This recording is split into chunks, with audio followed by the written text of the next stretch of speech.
Hello friends, आज हम बात करने वाले हैं न्यू इंडिया एश्योरेंस कंपनी की युवा भारत हेल्थ पॉलिसी के बारे में। ये पॉलिसी रिसेंटली लॉन्च की गई है न्यू इंडिया एश्योरेंस कंपनी के द्वारा, जो कि है भारत की सबसे बड़ी जनरल इंश्योरेंस कंपनी। तो उसके हम ये पॉलिसी के जितने भी टर्म्स कंडीशन है, एक्सक्लूजन है, बेनिफिट्स है, उसके बारे में हम जानने की कोशिश करेंगे। तो बने रहिए इस वीडियो में एंड तक। दोस्तों, ये पॉलिसी है जिसका नाम है युवा भारत हेल्थ पॉलिसी।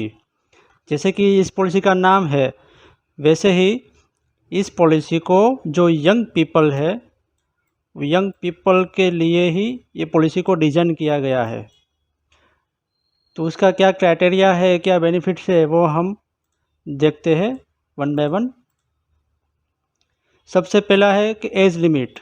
इस पॉलिसी में 3 महीने से लेके 45 ईयर्स तक की एज के जितने भी लोग हैं वो इस पॉलिसी में कवर हो सकते हैं।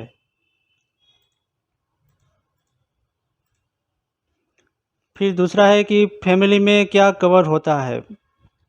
तो फैमिली में प्रपोजर जो है वो कवर है, प्रपोजर की वाइफ या तो हस्बैंड वो कवर है, और वो दोनों के जो बच्चे हैं जिसकी उम्र 91 डेज से लेके 25 साल तक की है, वो बच्चे भी इस पॉलिसी में कवर किए जा सकते हैं। बस कंडीशन ये है कि टोटल 6 मेंबर होने चाहिए। यानी कि इस पॉलिसी के अंदर दो प्रपोजल सॉरी इस पॉलिसी के अंदर प्रपोजर प्लस उनकी वाइफ दोनों मिला के 2 प्लस उनके मैक्सिमम 4 बच्चे, तो टोटल 6 मेंबर इस पॉलिसी में कवर किए जा सकते हैं। और दूसरी कंडीशन ये है कि जो बच्चा जो है उसकी जो 25 साल की उम्र तक वो कवर होता है, लेकिन तभी कवर होता है जब वो बच्चा या बच्ची प्रपोजर के ऊपर अपने पेरेंट्स के ऊपर डिपेंडेंट हो, तब भी वो सन या डॉटर कवर किया जा सकता है इस पॉलिसी में। अब इस पॉलिसी के अंदर 3 प्लान है। सबसे पहला है बेस प्लान, फिर दूसरा है गोल्ड प्लान, और तीसरा है प्लेटिनम प्लान। गोल्ड प्लान के अंदर 14 कवर है, बेस प्लान के अंदर 14 कवर है, फिर गोल्ड प्लान के अंदर 18 कवर है, और प्लेटिनम प्लान जो है उसके अंदर 22 कवर है। तो हम सारे कवर्स के बारे में हम वन बाय वन देखेंगे। अब कोई प्रपोजर ऐसा है, कस्टमर ऐसा है कि उनको प्लान चेंज करना है, मतलब कि स्टार्टिंग में उन्होंने मान लो कि बेस प्लान लिया है, फिर वो कहते हैं कि मुझे इसमें से माइग्रेट करना है और मुझे गोल्ड प्लान में जाना है, तो वो चेंज कर सकता है। चाहे वो गोल्ड प्लान से बेस प्लान में भी जा सकता है, या बेस प्लान में से गोल्ड प्लान में, या तो प्लेटिनम प्लान में भी जा सकता है। लेकिन ध्यान ये रखना है कि जो प्लान सिलेक्ट किया है उसी प्लान का terms and condition, waiting period वगैरह सब एप्लीकेबल होगा। इस पॉलिसी के अंदर 5 लाख से शुरू करके 50 लाख तक का सम इंश्योर्ड का ऑप्शन अवेलेबल है। 5 लाख, फिर 10 लाख, फिर 15 लाख, उसके बाद सीधा आता है 25 लाख और लास्ट में 50 लाख। ये 5 बैंड है सम इंश्योर्ड का युवा भारत हेल्थ पॉलिसी के अंदर। इस पॉलिसी को आप चाहे इंडिविजुअल बेसिस पर आप ले सकते हो, या तो आप फ्लोटर बेसिस पर ले सकते हो। दोनों का ऑप्शन अवेलेबल है इस पॉलिसी के अंदर। अब बेस प्लान की हम बात करें तो ये 14 कवर जो है उसका लिस्ट यहाँ पे दिया है। 14 कवर को हम वन बाय वन डिस्कस करेंगे डिटेल में, उसके बारे में हम जानने की कोशिश करेंगे। सबसे पहला है हॉस्पिटलाइजेशन एक्सपेंस। उसके अंदर क्या मिलता है, तो जब कस्टमर या उनका इंश्योर्ड मेंबर 24 घंटे से ज़्यादा समय के लिए हॉस्पिटल में हॉस्पिटलाइज होता है, तो उनको room charges, nursing charges plus doctor का विजिट चार्जेस, ये सब मिला के जिसको हम रूम रेंट बोलते हैं, उसकी लिमिट यहाँ पे सिंगल एसी रूम मिलेगी अगर सम एश्योर्ड 5 लाख, 10 लाख और 15 लाख है तो। और अगर सम एश्योर्ड 25 लाख और 50 लाख है तो उस कस्टमर को डीलक्स रूम का एलिजिबिलिटी मिलेगा।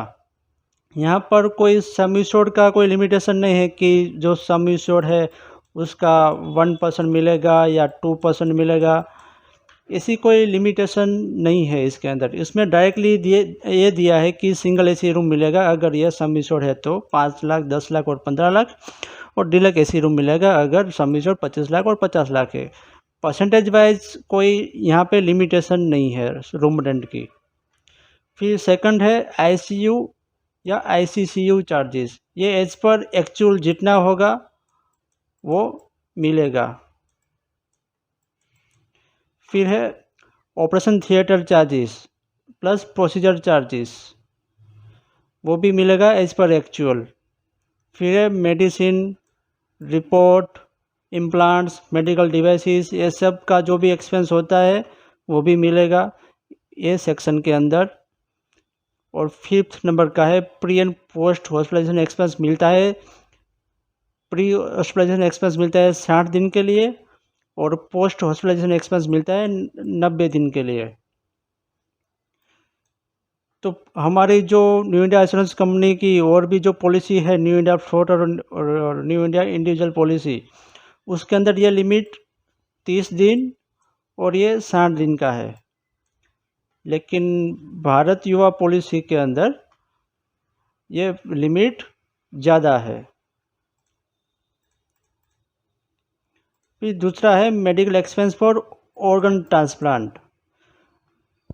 इंश्योर्ड मेंबर का कोई ऑर्गन, कोई अंग ट्रांसप्लांट करवाना है तो कोई डोनर जो है जिन्होंने अपना अंग दान में दिया है इंश्योर्ड मेंबर को, तो वो डोनर का हॉस्पिटलाइजेशन एक्सपेंस कवर होगा इस बेस प्लान के अंदर। लेकिन इसमें कवर क्या नहीं होगा, तो जो कॉस्ट ऑफ ऑर्गन, जो जिस अंग का दान लिया है उसका कॉस्ट नहीं मिलेगा। मतलब कि कोई इंश्योर्ड मेंबर है, उसकी किडनी खराब हो गई है और कोई डोनर किडनी डोनेट करता है तो किडनी का जो डोनेशन का एक्सपेंस है वो नहीं देगी कंपनी, और डोनर का जो pre and post hospitalization expense है वो भी नहीं मिलेगा। लेकिन डोनर का हॉस्पिटलाइजेशन का एक्सपेंस इस पॉलिसी के अंदर, बेस प्लान के अंदर मिलेगा। इसमें pre and post hospitalization expense donor का नहीं मिलता।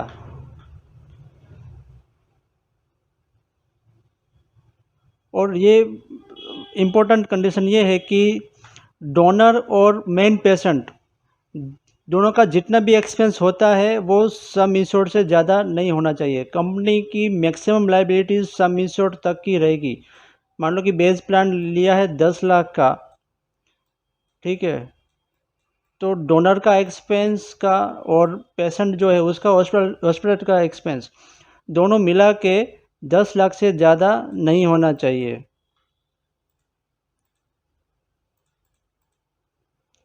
फिर थर्ड है हॉस्पिटल कैश बेनिफिट। 24 घंटे से ज़्यादा समय के लिए अगर पेशेंट यानी कि कस्टमर इंश्योर्ड मेंबर हॉस्पिटलाइज होता है तो हर एक 24 घंटे के लिए हॉस्पिटल कैश बेनिफिट मिलेगा।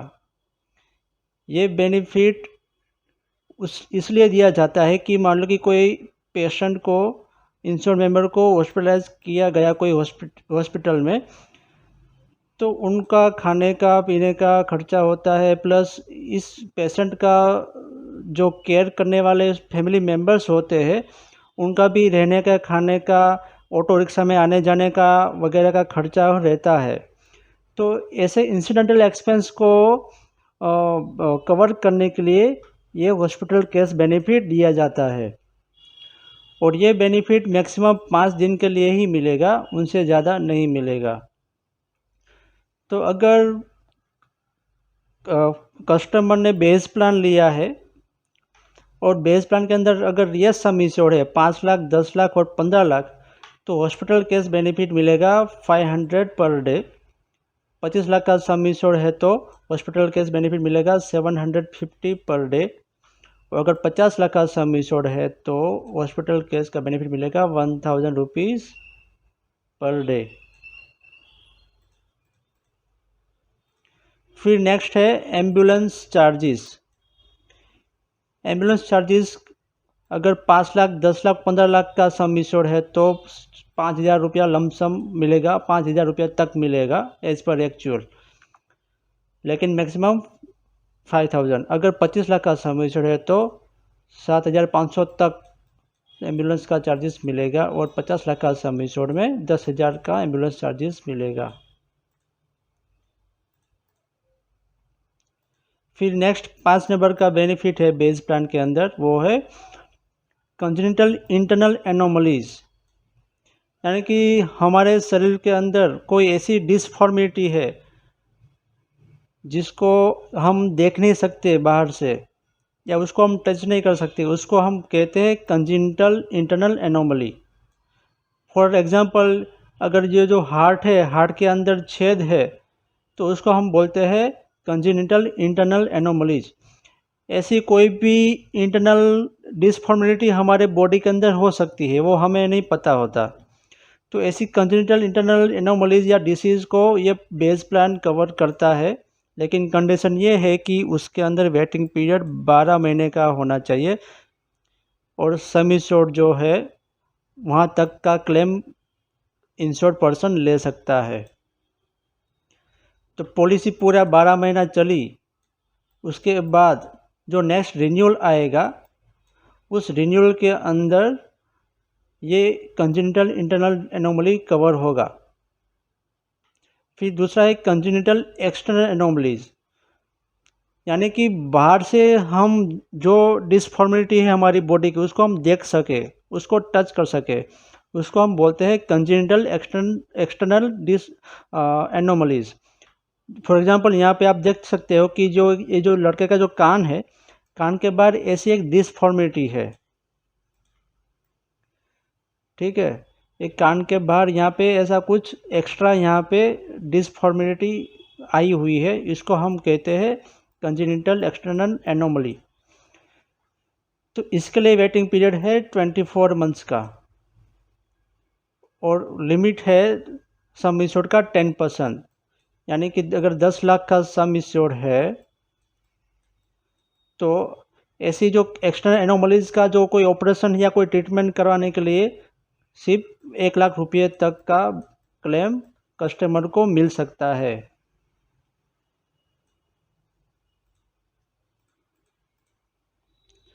फिर छठे नंबर का है कैटरेक्ट का। कैटरेक्ट में भी यहाँ पे लिमिट दी है कि अगर 5 लाख, 10 लाख और 15 लाख का सम इंश्योर्ड है तो मैक्सिमम 50,000 रुपये तक कस्टमर क्लेम कर सकता है कैटरेक्ट के ऑपरेशन के लिए, और 25 लाख का सम इंश्योर्ड के लिए लिमिट है 75,000, और 50 लाख का सम इंश्योर्ड के लिए लिमिट है 1 लाख की। फिर नेक्स्ट है कवरेज फॉर हैजार्डस स्पॉट। जो भी स्पॉट्स कवर है उसका लिस्ट पॉलिसी क्लोज के अंदर दिया है। तो इस पॉलिसी क्लोज के अंदर जो लिस्ट दिया है, जैसे कि स्कूबा डाइविंग है, आइस स्कीइंग है, फिर माउंटेनिंग है, ट्रैकिंग है, बलूइंग है, पैराग्लाइडिंग है, ऐसा पूरा लिस्ट दिया है। इनमें से कोई भी एक्टिविटी या स्पोर्ट में इंश्योर्ड पर्सन वो उसमें एंगेज होता है और उसमें उनको इंजरी होती है या इलनेस होती है because of this hazards sport, तो उनको इस टेबल के मुताबिक क्लेम का पेमेंट मिलेगा कि 5 लाख, 10 लाख और 15 लाख, इनमें से कोई भी सम इंश्योर्ड अगर लिया है कस्टमर ने तो सम इंश्योर्ड का 10% मिलेगा, लेकिन मैक्सिमम 1 लाख रुपया तक का बेनिफिट मिलेगा, क्लेम मिलेगा। अगर 25 लाख का सम इंश्योर्ड है तो 1,50,000 तक का क्लेम मिलेगा, और 50 लाख का सम इंश्योर्ड है तो 2 लाख तक का क्लेम मिलेगा हैजार्डस स्पोर्ट में कोई इंजरी होती है या इलनेस होती है उसके लिए। फिर नेक्स्ट है स्पेसिफिक कवरेजेस। तो उसके अंदर कुछ लिस्ट दिया हुआ है कि कौन से स्पेसिफिक कवरेजेस है जो इस बेस प्लान के अंदर कवर है।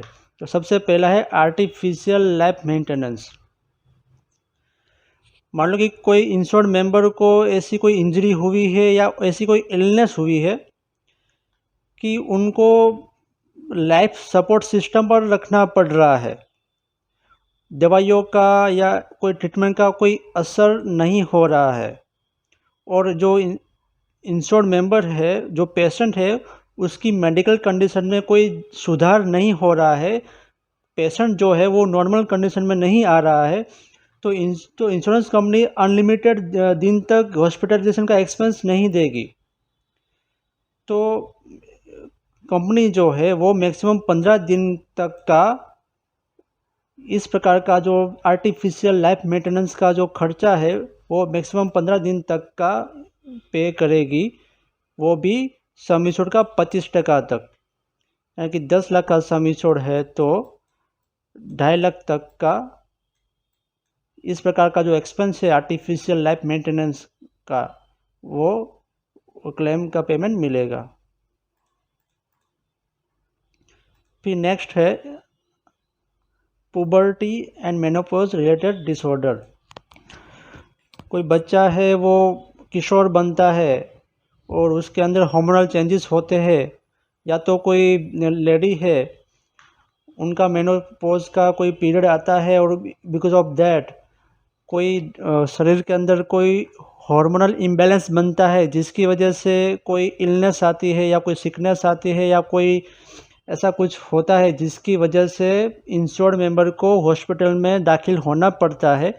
तो इस प्रकार का जो पुबर्टी रिलेटेड या मेनोपॉज रिलेटेड जो एक्सपेंस होता है वो भी मिलता है इस बेस प्लान के अंदर, लेकिन कंडीशन ये है कि इसमें वेटिंग पीरियड 12 महीने का है और जो लिमिट है क्लेम पेमेंट की वो है सम इंश्योर्ड का 25%।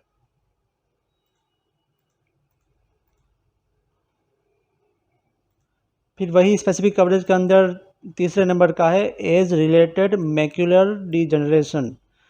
यानी कि हमारी जो आँख जो होती है उसके पीछे जो पर्दा होता है आँख का, तो पर्दा के ऊपर कोई ब्लड का कोई डिपॉजिट होता, कोई ऐसा कोई गट्ठा ऐसा कुछ इकट्ठा हो जाता है पर्दे के ऊपर, जिसकी वजह से क्लियरली दिख नहीं पाते हैं।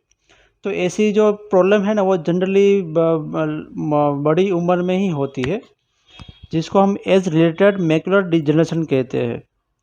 और इस ट्रीटमेंट के अंदर इंट्राविट्रल इंजेक्शन दिया जाता है या तो एंटी-VEGF का दवाइयाँ दी जाती है। तो इस प्रकार का एक्सपेंस भी इस पॉलिसी के अंदर कवर है, लेकिन उसकी लिमिटेशन है सम इंश्योर्ड का 20% और वेटिंग पीरियड 24 महीने का रहेगा, कंटिन्यूस 24 महीने तक, यानी कि 2 साल तक अगर पॉलिसी कंटिन्यूसली चली हुई है तभी इस प्रकार का जो एक्सपेंस है वो मिलेगा। चौथे नंबर का है जेनेटिक डिसऑर्डर। पेरेंट्स के जीन्स के अंदर कोई खामी है और उसकी वजह से उसकी जो पेटियाँ है, उनके जो बच्चे हैं उनके अंदर जेनेटिक डिसऑर्डर कोई आया है तो उसका ट्रीटमेंट कराने का जो खर्चा है वो भी मिलेगा, लेकिन उसके लिए 24 मंथ्स का यानी कि 2 साल का यहाँ पे वेटिंग पीरियड रहेगा।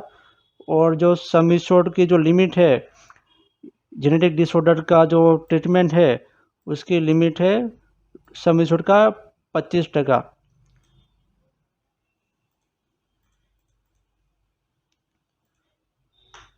फिर 5वें नंबर का जो है वो है मेंटल इलनेस।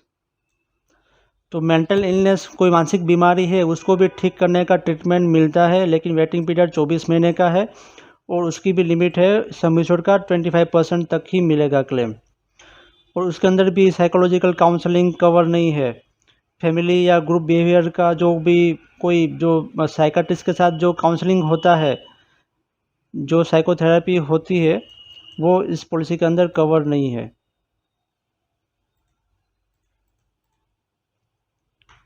फिर 9 नंबर का जो कवर है बेस प्लान के अंदर वो है मॉडर्न ट्रीटमेंट्स या मॉडर्न प्रोसीजर्स। तो यहाँ पे जो लिस्ट दिया है वो सब मॉडर्न ट्रीटमेंट्स है, जिसमें uterine artery embolization of HIFU, balloon sinuplasty, deep brain stimulation, oral chemotherapy, immunotherapy, intravitreal injection, ये सब जो है ना रोबोटिक सर्जरी, ये सब मॉडर्न ट्रीटमेंट है। तो ये सब मॉडर्न ट्रीटमेंट कवर तो है पॉलिसी के अंदर, लेकिन ये ट्रीटमेंट सब बहुत ही एक्सपेंसिव होती है। तो इसलिए ये सब ट्रीटमेंट के अंदर कैपिंग दिया हुआ है कि अगर सम इंश्योर्ड 5 लाख, 10 लाख और 15 लाख है तो हर एक ट्रीटमेंट या प्रोसीजर है उसका यहाँ पे सेपरेट लिमिट दी है, तो वो लिमिट यहाँ पे एप्लीकेबल होगा। सिमिलरली 25 लाख के सम इंश्योर्ड में भी लिमिट थोड़ी ज़्यादा है, और 50 लाख का जो सम इंश्योर्ड है उसके अंदर वो जो मॉडर्न ट्रीटमेंट है उसकी लिमिट और भी ज़्यादा रहेगी।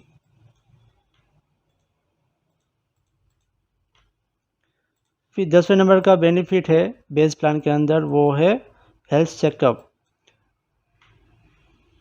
2 साल कोई क्लेम नहीं लिया है कस्टमर ने तो हेल्थ चेकअप का बेनिफिट मिलेगा। तो सम इंश्योर्ड 5 लाख से लेके 15 लाख का है तो मैक्सिमम 3500 यानी कि 3500 रुपये तक का हेल्थ चेकअप का एक्सपेंस रिम्बर्स होगा। 25 लाख के सम इंश्योर्ड में वो है 5000 का हेल्थ चेकअप रिम्बर्समेंट, और 50 लाख के सम इंश्योर्ड में 7000 का हेल्थ चेकअप का रिम्बर्समेंट मिलेगा। फिर 11 नंबर का बेनिफिट है बेस प्लान के अंदर, वो है मेडिकल सेकंड ओपिनियन।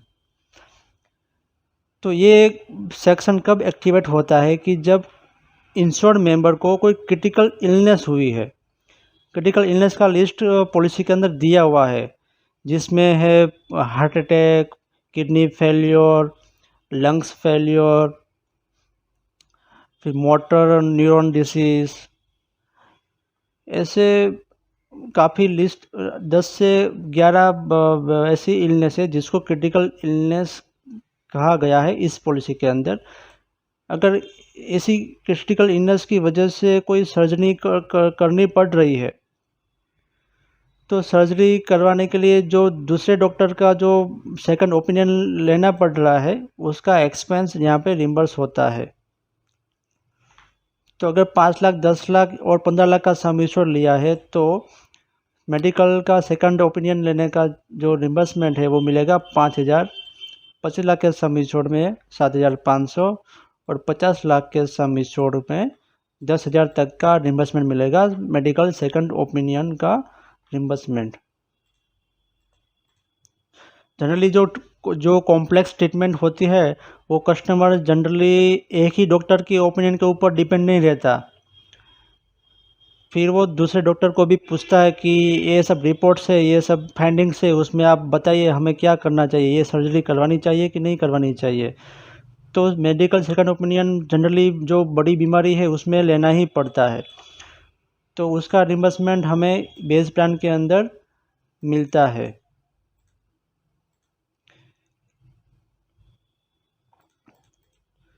फिर 12 नंबर का जो बेनिफिट है बेस प्लान के अंदर वो है री इंस्टेटमेंट ऑफ सम इंश्योर्ड, यानी कि सम इंश्योर्ड है वो एग्जॉस्ट हो गया, पूरा हो गया, तो उसको दोबारा री इंस्टेट किया जाएगा, दोबारा सम इंश्योर्ड दिया जाएगा।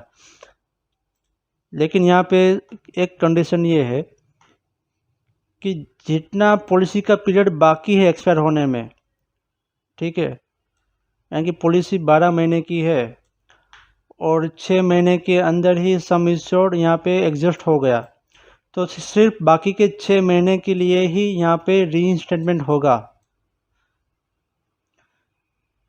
दूसरी बात यह है कि पूरा का पूरा सम इंश्योर्ड यूज़ हो चुका होना चाहिए। ऐसा नहीं कि 10 लाख का सम इंश्योर्ड है और उसमें से अभी भी 2 लाख का सम इंश्योर्ड अभी भी बैलेंस बाकी है, ऐसा नहीं होना चाहिए। पूरा का पूरा 10 लाख अगर यूज़ हो जाए तभी रीइंस्टेटमेंट एप्लीकेबल होगा। और रीइंस्टॉलमेंट करने वक्त ये भी ध्यान में लिया जाएगा कि पहले सम इंश्योर्ड जो है वो पहले यूज़ किया जाएगा। मान लो कि सम इंश्योर्ड यहाँ पे 10 लाख है, ठीक है, तो पहले जो बैलेंस जो बचा है सम इंश्योर्ड पहले ये यूज़ किया जाएगा। फिर मान लो कि यहाँ पे 2 लाख का क्यूमुलेटिव बोनस पड़ा है पॉलिसी के अंदर, तो उसके बाद ये यूज़ किया जाएगा। उसके बाद भी अगर जो क्लेम अमाउंट ज़्यादा है उसके बाद ही रीइंस्टेटमेंट किया जाएगा सम इंश्योर्ड का।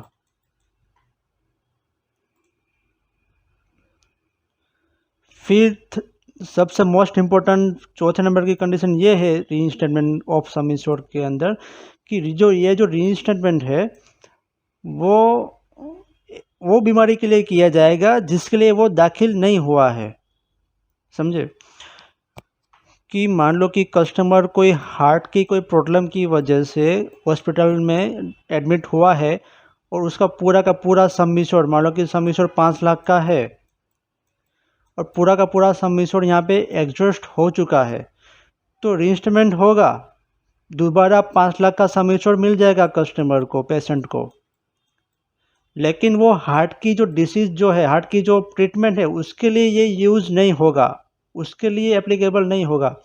हार्ट के अलावा और कोई बीमारी है XYZ जो पॉलिसी के अंदर कवर है, उसके लिए ये रीइंस्टेटमेंट का जो सम इंश्योर्ड है वो यूज़ होगा। ये एक इम्पोर्टेंट कंडीशन है इसके अंदर। फिर 5th नंबर की कंडीशन ये है कि ये जो रीइंस्टेटमेंट है वो फ्लोटर पॉलिसी के अंदर एप्लीकेबल नहीं है। ये सिर्फ इंडिविजुअल बेसिस पर जो पॉलिसी दी है वही पॉलिसी में रीइंस्टेटमेंट ऑफ सम इंश्योर्ड का ये जो बेनिफिट है वो एप्लीकेबल होगा, फ्लोटर पॉलिसी में नहीं होगा। सीधी सी बात है कि अगर फ्लोटर पॉलिसी में 5 मेंबर कवर है तो दोबारा अगर कंपनी सम इंश्योर्ड रजिस्टर्ड कर रही है 5 लाख का तो कंपनी बहुत बड़े रिस्क पर आ जाएगी। तो इसलिए कंडीशन ये है कि पॉलिसी इंडिविजुअल बेसिस पर होनी चाहिए और जिस पेशेंट का जिस इंश्योर्ड मेंबर का सम इंश्योर्ड एग्जॉस्ट हो गया है उसी इंश्योर्ड मेंबर का सम इंश्योर्ड रजिस्टर्ड किया जाएगा। फिर लास्ट कंडीशन ये है कि जो मॉडर्न ट्रीटमेंट जो है उसके लिए रीइंस्टेट नहीं किया जाएगा। हमने आगे जो लिस्ट देखा मॉडर्न ट्रीटमेंट का, ये सब लिस्ट है मॉडर्न ट्रीटमेंट का। रोबोटिक सर्जरी हुई, इंट्राविट्रियल इंजेक्शन हुआ, oral chemotherapy, deep brain stimulation, ये जितने भी यहाँ पे लिस्ट दिया है इनमें से ये जितने भी मॉडर्न ट्रीटमेंट है, प्रोसीजर है, उसके लिए सम इंश्योर्ड रीइंस्टेट नहीं होगा।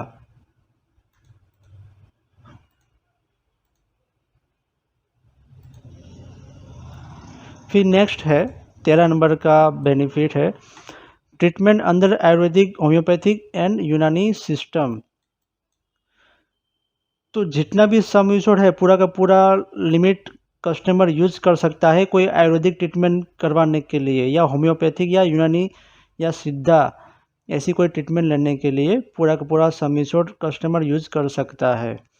लेकिन इसमें एक्सक्लूजन ये है कि कोई स्पा सेंटर है या कोई मसाज सेंटर है कि जहाँ पे बस अपना जो दिमागी जो बर्डन है, मानसिक जो दबाव है उसको हल्का करने के लिए, फ्रेश होने के लिए जो भी सेंटर है वहाँ पे जो ये सब ट्रीटमेंट करवाते हैं तो वो इसमें कवर नहीं है।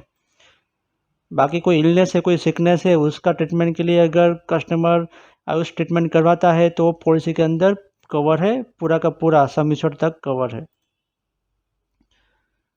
फिर 14 नंबर का है benefit new born baby cover. Insured member को बेबी बॉर्न हुआ पॉलिसी के दौरान तो पॉलिसी जब तक एक्सपायर नहीं होती तब तक ये न्यू बॉर्न बेबी है वो कवर है। इस न्यू बॉर्न बेबी को अलग से डिक्लेयर करना नहीं पड़ता या अलग से उसका प्रीमियम भरना नहीं पड़ता, ये ऑटोमेटिकली कवर है। लेकिन सिर्फ कंडीशन ये है कि उसकी जो मदर है उनका 24 मंथ्स का कंटिन्यूस कवरेज होना चाहिए और उसकी लिमिट है अप टू सम इंश्योर्ड, यानी कि अगर 5 लाख का सम इंश्योर्ड लिया है कस्टमर ने तो न्यूबॉर्न बेबी का जो एक्सपेंस जो भी होगा, बेबी बॉर्न हुआ फिर वो बीमार हो गया तो बीमारी का जो ट्रीटमेंट है वो पूरा का पूरा सम एश्योर्ड तक यूज़ कर सकता है कस्टमर, उनको क्लेम मिलेगा पूरा का पूरा 5 लाख रुपया तक का। लेकिन इसमें एक्सक्लूजन ये है कि पोस्ट नटल केयर या प्री टर्म या प्री मैच्योर केयर कवर नहीं है। पोस्ट नटल केयर का मतलब है कि बच्चे का जन्म होने के बाद जो काउंसलिंग होता है डॉक्टर के साथ कि क्या खाना चाहिए, क्या नहीं खाना चाहिए, क्या देना चाहिए बच्चे को, क्या नहीं देना चाहिए, कैसे बच्चे को मेंटेन रखना है, हेल्थी रखना है, ऐसा जो पोस्ट नटल जो केयर का जो भी है ना एक्सपेंस या वो सब इसमें एक्सक्लूड रहेगा। और दूसरा है कि प्री टर्म या प्री मैच्योर यानी कि बच्चा जो है वो 9 महीने से पहले यानी कि उसका प्री मैच्योर डिलीवरी हुआ, 8 महीने से पहले डिलीवरी हो चुका बच्चे का, तो उनके लिए जो एक्स्ट्रा जो एक्सपेंस आता है, हॉस्पिटल का खर्चा होता है, ट्रीटमेंट का खर्चा होता है, वो भी इसके अंदर कवर नहीं है। इसका जो कवर है pre term pre mature care वो कवर मिलेगा, लेकिन वो गोल्ड प्लान में मिलेगा, बेस प्लान के अंदर नहीं मिलता। वो हम नेक्स्ट देखने वाले हैं। अब दूसरा है गोल्ड प्लान। तो बेस प्लान के अंदर हमने जो 14 कवर देखे अभी तक वो सब कवर ही है, उसके अलावा 4 एडिशनल कवर है जो कि गोल्ड प्लान के अंदर उसका बेनिफिट दिया जाता है। सबसे पहला है क्रिटिकल इलनेस।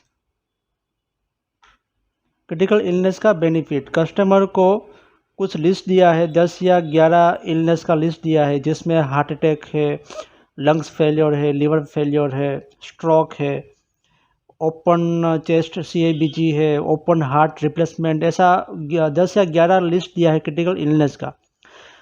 तो इंश्योर्ड मेंबर को इसमें से कोई एक क्रिटिकल इलनेस होती है तो उनको लमसम एक बेनिफिट दिया जाता है जिसको हम बोलते हैं क्रिटिकल इलनेस बेनिफिट। तो ये बेनिफिट गोल्ड प्लान के अंदर मिलेगा।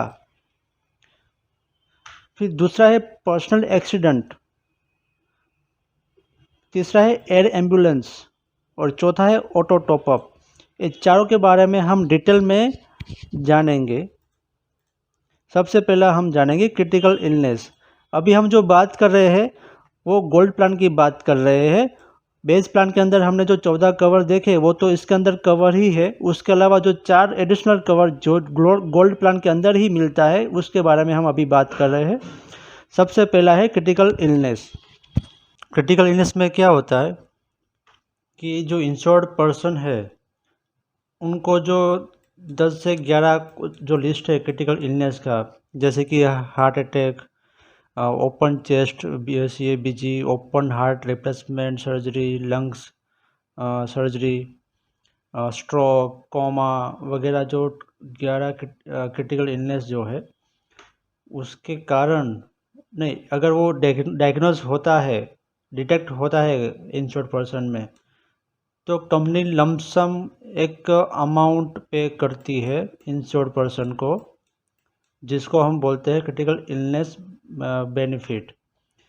ये बेनिफिट सिर्फ गोल्ड प्लान में ही अवेलेबल है। हमने जो बेस प्लान डिस्कस किया जिसके अंदर हमने 14 बेनिफिट डिस्कस किए बेस प्लान में, उसमें ये वाला बेनिफिट नहीं है, लेकिन ये जो अगर गोल्ड प्लान लेता है कस्टमर तो उसके अंदर क्रिटिकल इलनेस का बेनिफिट मिलेगा।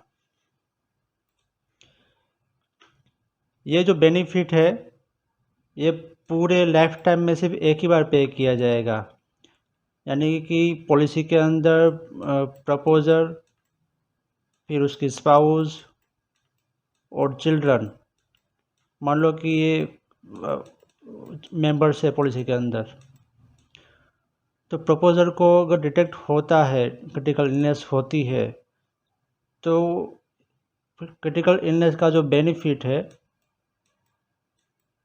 वो प्रपोजर को पे किया जाएगा।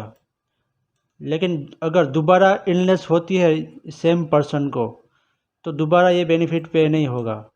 हाँ, किसी और मेंबर को ये क्रिटिकल इलनेस होता है तो दोबारा क्रिटिकल इलनेस का बेनिफिट मिलेगा।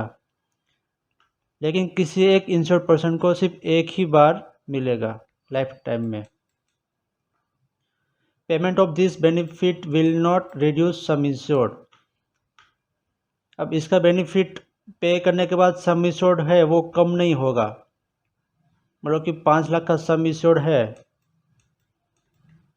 और क्रिटिकल इलनेस का पेमेंट मान लो कि जो भी बेनिफिट पेएबल है वो पे किया है तो भी सम इंश्योर्ड 5 लाख ही रहेगा। बाकी के एक्सपेंस ऐसे होते हैं कि अगर पेमेंट किया तो 5 लाख में से उतना वो माइनस होता है। जैसे हॉस्पिटल केस का पेमेंट किया तो जितना हॉस्पिटल केस का पेमेंट किया वो इसमें से माइनस होता है।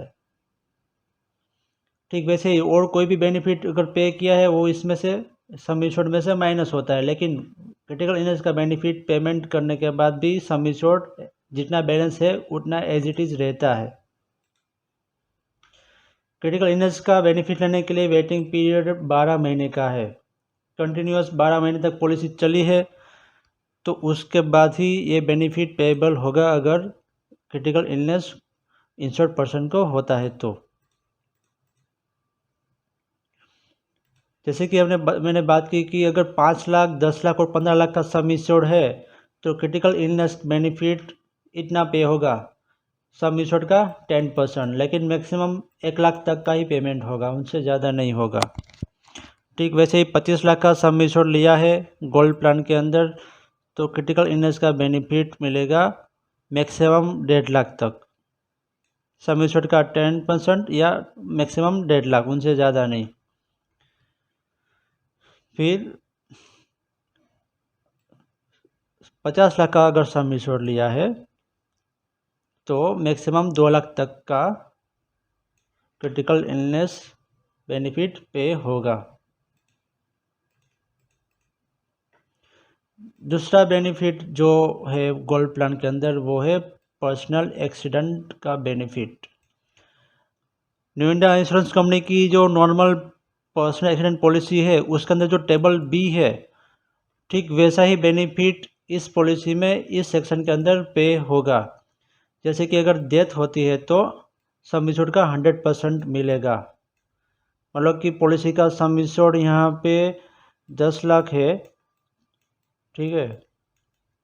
तो अगर एक्सीडेंटल डेथ होती है तो पूरा का पूरा 10 लाख रुपये इस बेनिफिट के अंदर पे होगा।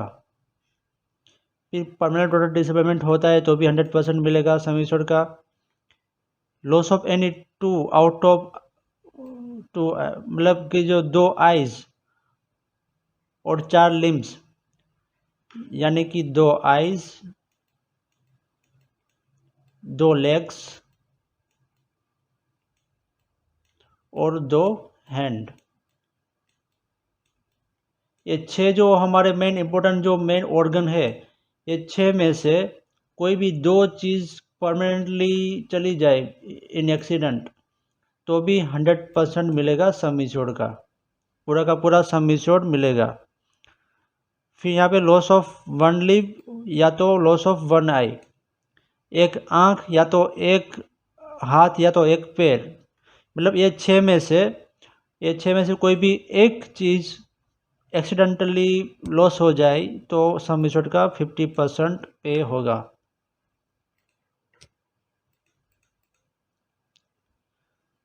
अब इसकी कंडीशन क्या है, ये बेनिफिट लेने की कंडीशन ये है कि सिर्फ 18 से लेके 70 साल की जिसकी आयु है उनको ही ये बेनिफिट पेबल होगा। यानी कि पॉलिसी के अंदर अगर बच्चे को भी कवर किया है और उनकी जो उम्र है बच्चों की वो 18 साल से कम है तो ये बेनिफिट पेबल नहीं है, एक्सीडेंटल का बेनिफिट पेबल नहीं है। If utilized by one member it cannot be given to another member. मतलब फैमिली में 3 मेंबर है, किसी एक मेंबर ने इसका बेनिफिट ले लिया, फिर दूसरे मेंबर को भी एक्सीडेंट होता है तो उसका बेनिफिट नहीं मिलेगा क्योंकि एक मेंबर ने इसका बेनिफिट पूरा का पूरा ले लिया है। फिर यहाँ पे एक्सक्लूजन जो है वो एज पर पीए पॉलिसी है, यानी कि पर्सनल एक्सीडेंट पॉलिसी जो है न्यू इंडिया एश्योरेंस कंपनी की स्टैंडर्ड पर्सनल एक्सीडेंट पॉलिसी, उसके अंदर जो एक्सक्लूजन दिए हैं ठीक वैसे ही एक्सक्लूजन इस सेक्शन को एप्लीकेबल रहेगा। फिर थर्ड है एयर एम्बुलेंस का बेनिफिट। तो सम इंश्योर्ड के मुताबिक उसमें अलग अलग अमाउंट पेएबल है। 5 लाख, 10 लाख, 15 लाख का सम इंश्योर्ड है तो 50,000 रुपये तक का एम्बुलेंस चार्जेस का रिम्बर्समेंट मिलेगा। फिर 25 लाख का सम इंश्योर्ड है तो मैक्सिमम 75,000 रुपीज़ तक का एयर एम्बुलेंस का रिम्बर्समेंट मिलेगा। और 50 लाख का सम इंश्योर्ड है तो मैक्सिमम 1 लाख रुपये तक का एयर एम्बुलेंस का बेनिफिट मिलेगा। कोई पेशेंट की ऐसी क्रिटिकल कंडीशन है जिसको ट्रीटमेंट जो जहाँ पे वो है हॉस्पिटल वहाँ पे ट्रीटमेंट अवेलेबल नहीं है और इमरजेंसी तौर पे उनको मुंबई या ऐसा कोई बड़े सिटी में ले जाने की ज़रूरत पड़ी, तो वैसे केस में एयर एम्बुलेंस बहुत ही काम आता है। और इस जो यहाँ पे लिमिट दी है ये लिमिट के मुताबिक ये पेबल होता है, लेकिन ये बेनिफिट सिर्फ गोल्ड प्लान में ही मिलेगा। हमने जो बेस प्लान डिस्कस किया है उसके अंदर एयर एम्बुलेंस का कवर नहीं है।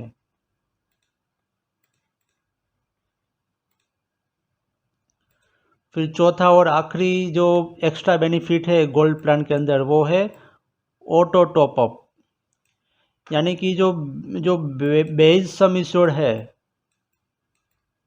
वो पूरा का पूरा एग्जॉस्ट हो जाए तो एक एक्स्ट्रा सम इंश्योर्ड मिलता है जिसको हम बोलते हैं ऑटो टॉपअप। तो यहाँ पे लिखा है कि सम insured is auto increased by 10% for the same illness treatment when some insured is fully exhausted. मतलब कि 5 लाख का अगर सम इंश्योर्ड लिया है और कोई ट्रीटमेंट चल रही है, फॉर एग्जांपल कोई किडनी की कोई मेजर सर्जरी ऐसा कुछ चल रहा है और उसमें 5 लाख पूरा का पूरा यहाँ पे एग्जॉस्ट हो गया,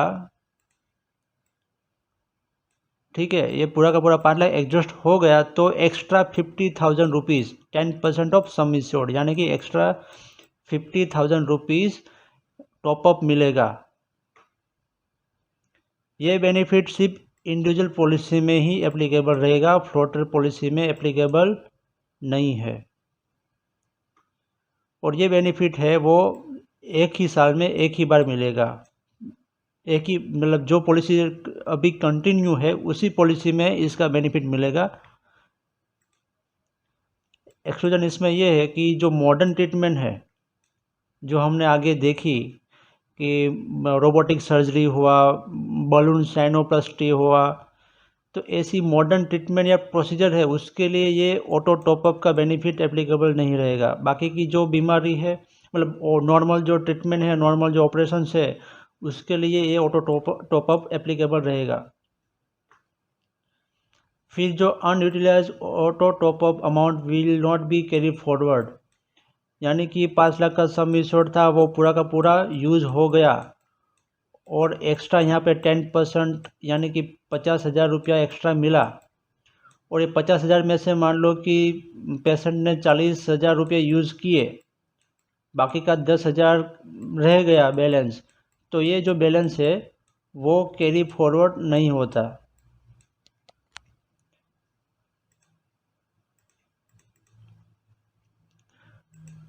अब लास्ट जो प्लान है वो है प्लेटिनम प्लान। उसके अंदर जो 14 कवर जो हमने डिस्कस किए बेस प्लान के वो कवर है, प्लस 4 एडिशनल कवर जो हमने अभी डिस्कस किए, एयर एम्बुलेंस है, पर्सनल एक्सीडेंट है, ऑटो टॉपअप है, वो चारों एडिशनल कवर भी इसके अंदर कवर है। और भी एडिशनल 4 कवर है गोल्ड प्लान के अलावा, वो इसके अंदर एप्लीकेबल रहेगा। तो टोटल 22 कवर जो है वो हमें प्लेटिनम प्लान के अंदर मिलते हैं।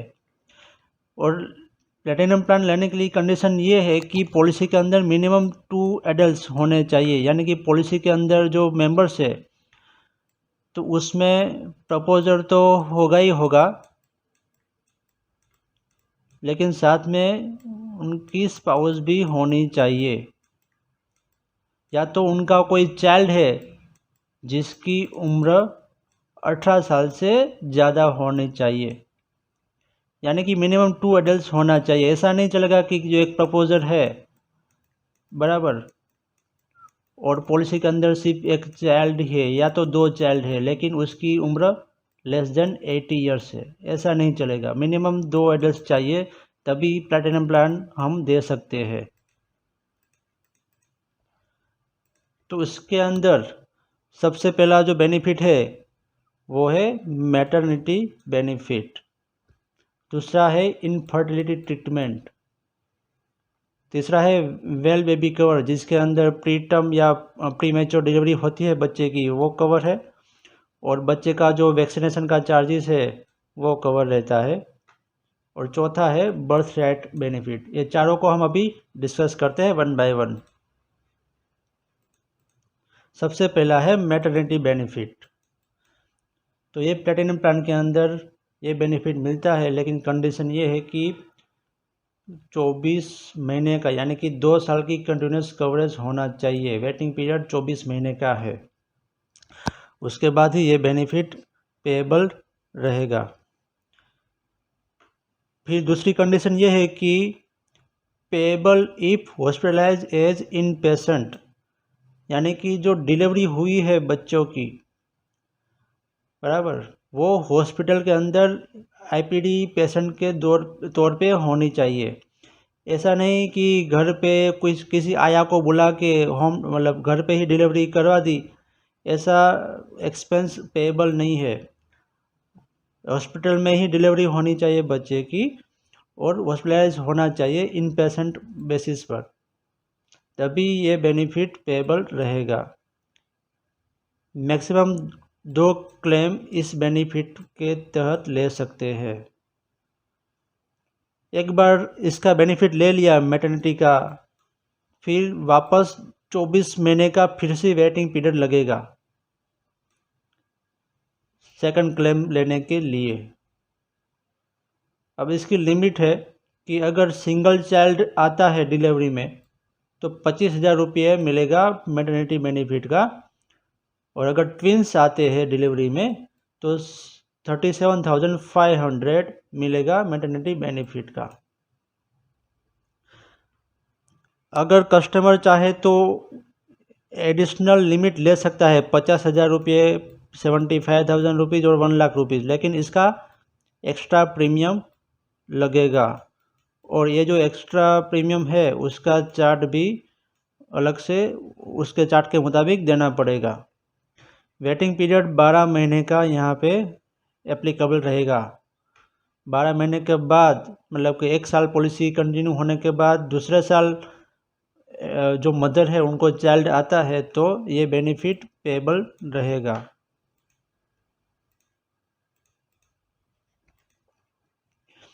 दूसरा बेनिफिट जो है प्लैटिनियम प्लान के अंदर वो है इनफर्टिलिटी ट्रीटमेंट। उसमें कंडीशन ये है कि 12 महीने तक का अनप्रोटेक्टेड फिजिकल रिलेशन बनाने के बावजूद भी अगर संतान नहीं होती है, बच्चा नहीं होता, तो जो ट्रीटमेंट करवानी पड़ती है इनफर्टिलिटी की ट्रीटमेंट, वो उसका एक्सपेंस यहाँ पे मिलता है, लेकिन कंडीशन ये है कि 24 महीने का वेटिंग पीरियड होना चाहिए। मिनिमम 2 साल अगर पॉलिसी कंटिन्यूसली चली है तो तीसरे साल इसका बेनिफिट मिलेगा। दूसरी कंडीशन ये है कि इसमें आईपीडी और ओपीडी दोनों का जो भी एक्सपेंस है दोनों मिलेगा। सम एश्योर्ड अगर 5 लाख, 10 लाख और 15 लाख है तो जो अमाउंट मिलेगी इस बेनिफिट की वो मैक्सिमम 50,000 रुपये तक का एक्सपेंस मिलेगा क्लेम में। 25 लाख का सम एश्योर्ड है तो मैक्सिमम 75,000 रुपीज़ तक का रिम्बर्समेंट मिलेगा इनफर्टिलिटी ट्रीटमेंट का, और अगर 50 लाख का सम एश्योर्ड है तो मैक्सिमम 1 लाख रुपया तक का रिम्बर्समेंट मिलेगा in respect of infertility treatment.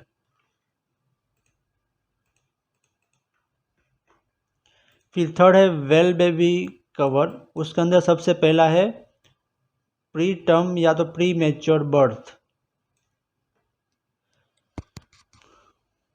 यानी कि जो बच्चा जो आया हुआ है मदर को, उसका प्री टर्म या प्री मैच्योर बर्थ हुआ है, यानी कि 32 वीक्स, यानी कि 8 महीने पहले अगर बच्चे का जन्म हो जाता है तो उसको हम प्री टर्म या प्री मैच्योर बर्थ मानेंगे as per this policy terms and condition.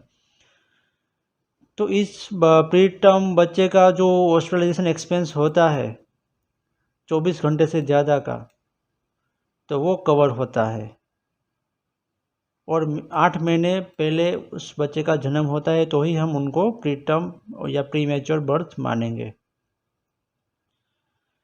तो इसमें सम एश्योर्ड अगर 5 लाख, 10 लाख या 15 लाख है तो 30,000 रुपये तक का रिम्बर्समेंट मिलेगा एक्सपेंस का। 25 लाख का सम एश्योर्ड है तो 40,000 का रिम्बर्समेंट मिलेगा, और 50 लाख का सम एश्योर्ड है तो 50,000 रुपये मिलेगा pre term pre mature birth का जो एक्सपेंस होता है उसके लिए।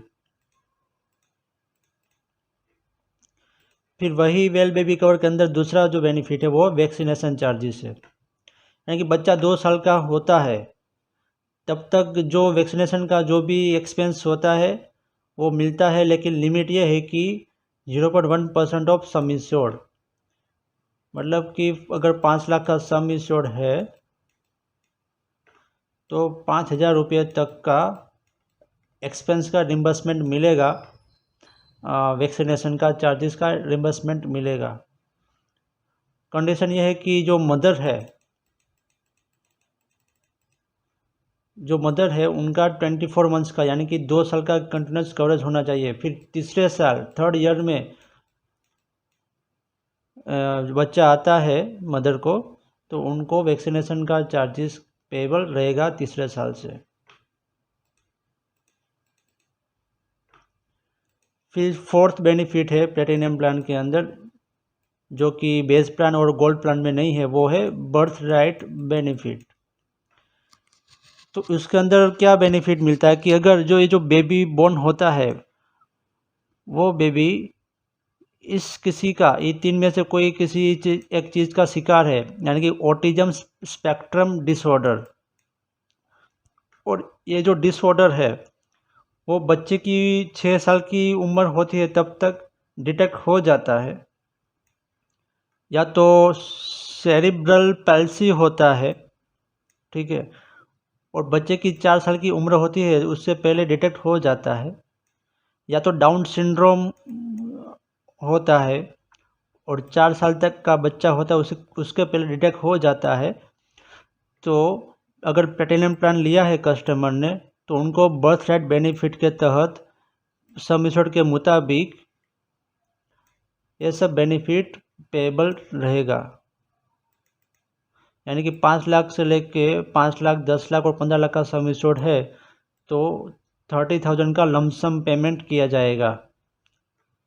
जैसे हमने क्रिटिकल इलनेस बेनिफिट देखा था कि अगर कोई क्रिटिकल इलनेस होती है इंश्योर्ड मेंबर को तो लमसम एक अमाउंट दी जाती है। ठीक वैसे ही अगर बेबी बोर्न होता है और उनको ये 3 में से कोई एक जो डिफेक्ट रह जाती है बच्चे के अंदर तो सम एश्योर्ड के मुताबिक ये सम यहाँ पे पेएबल रहेंगे। 25 लाख का सम एश्योर्ड है तो 40,000 मिलेंगे, और 50 लाख का सम एश्योर्ड है तो 50,000 रुपये बर्थ राइट बेनिफिट के अंडर मिलेगा। इसका कंडीशन ये है बर्थ राइट बेनिफिट का कि मदर का 24 मंथ्स का कंटिन्यूस कवरेज होना चाहिए। मदर जो है उसकी कम से कम 2 साल तक पॉलिसी कंटिन्यूसली चली होनी चाहिए, फिर तीसरे साल से ये बेनिफिट के लिए वो एलिजिबल रहेगी। और ये benefit once in lifetime मिलेगा, बार बार नहीं मिलेगा, सिर्फ एक ही बार लाइफ में मिलेगा एक ही बेबी के लिए।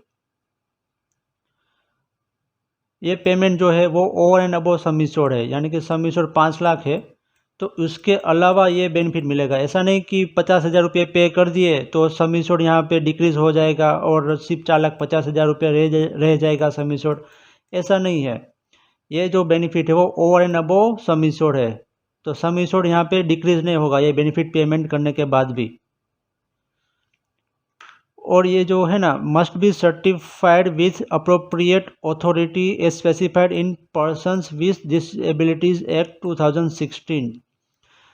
यानी कि ये जो बच्ची या बच्चा है, उनको ये जो 3 मैंने बताए, सेरिब्रल पैल्सी, डाउन सिंड्रोम वगैरह, अगर जो वो जो डिफेक्ट है वो सर्टिफाइड होना चाहिए कोई अप्रोप्रिएट एजेंसी द्वारा, अथॉरिटी द्वारा, तभी ये बेनिफिट पेएबल रहेगा। इस पॉलिसी के अंदर तो हमने ये 3 प्लान यहाँ पे देखे, बराबर। बेस प्लान जिसके अंदर 14 बेनिफिट थे, प्लस हमने देखा गोल्ड प्लान जिसके अंदर एक्स्ट्रा 4 बेनिफिट थे, और प्लेटिनम प्लान जिसके अंदर और भी एक्स्ट्रा 4 बेनिफिट थे। तो टोटल 22 बेनिफिट होते हैं प्लेटिनम के अंदर, प्लेटिनम प्लान के अंदर। फिर 18 बेनिफिट होते हैं गोल्ड प्लान के अंदर, और 14 बेनिफिट होते हैं बेस प्लान के अंदर। ये 3 प्लान है। तीनों प्लान के अंदर सम इंश्योर्ड का ऑप्शन है कस्टमर के पास, 5 लाख से लेके 50 लाख।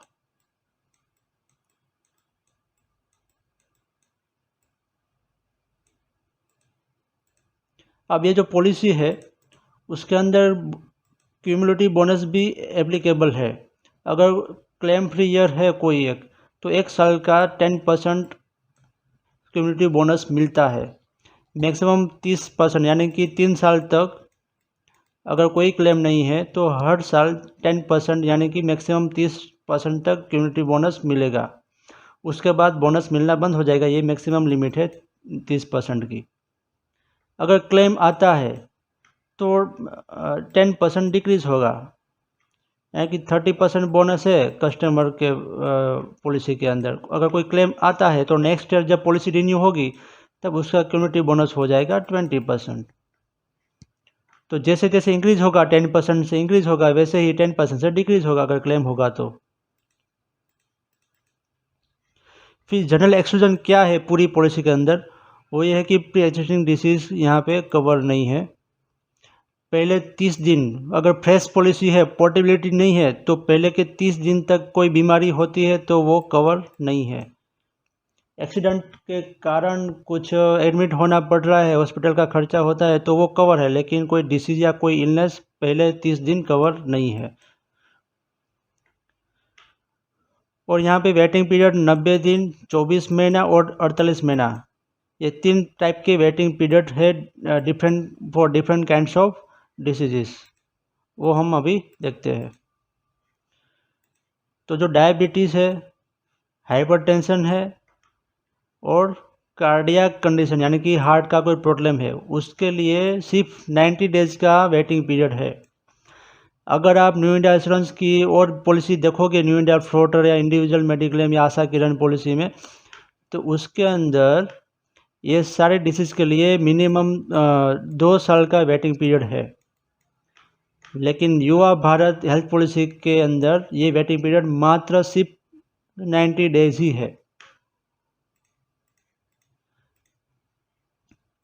और भी अच्छी बात यह है ये पॉलिसी की कि नॉर्मल मेडिक्लेम पॉलिसी के अंदर जिसके लिए 24 महीने का, यानी कि 2 साल का वेटिंग पीरियड है, वैसी बीमारी के लिए इस पॉलिसी में मात्र 12 महीने का ही वेटिंग पीरियड है, यानी कि 1 साल का ही वेटिंग पीरियड है।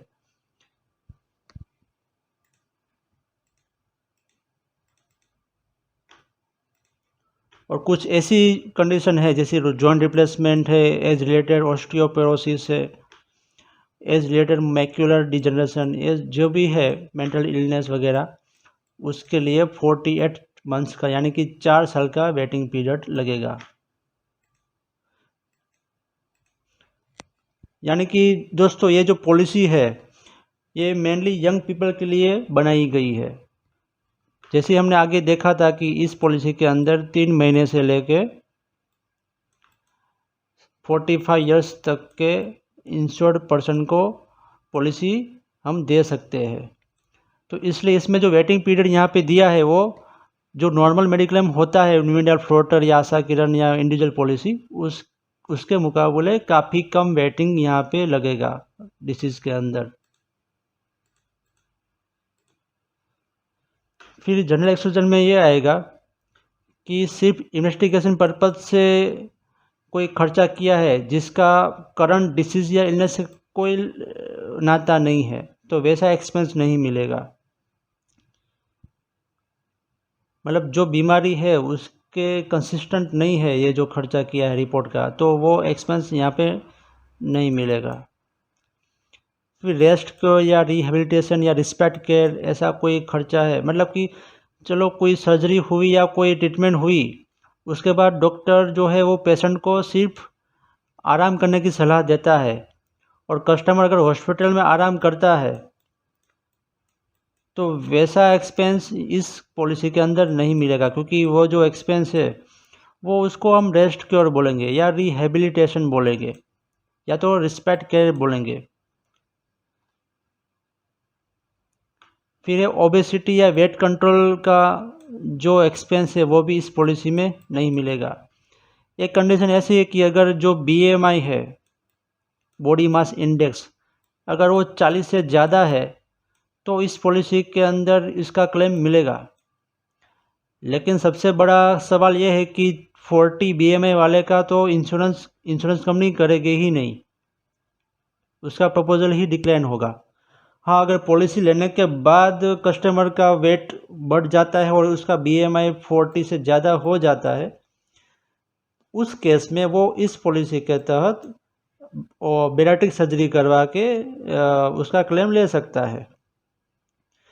फिर दूसरी कंडीशन ये भी है कि अगर BMI जो है वो 35 से ज़्यादा है लेकिन 40 से कम है, लेकिन साथ साथ उनको और भी शरीर में काफ़ी उसकी कंडीशन है जो उसकी लाइफ के लिए बहुत डेंजरस है, जैसे कि कोई हार्ट का कोई प्रॉब्लम है या ऐसा कोई भी मेजर प्रॉब्लम है शरीर के अंदर, और साथ साथ BMI भी 35 के ऊपर है, वैसे केस में भी इसका एक्सपेंस मिलेगा। ओबेसिटी या वेट कंट्रोल का जो एक्सपेंस होता है वो मिलेगा।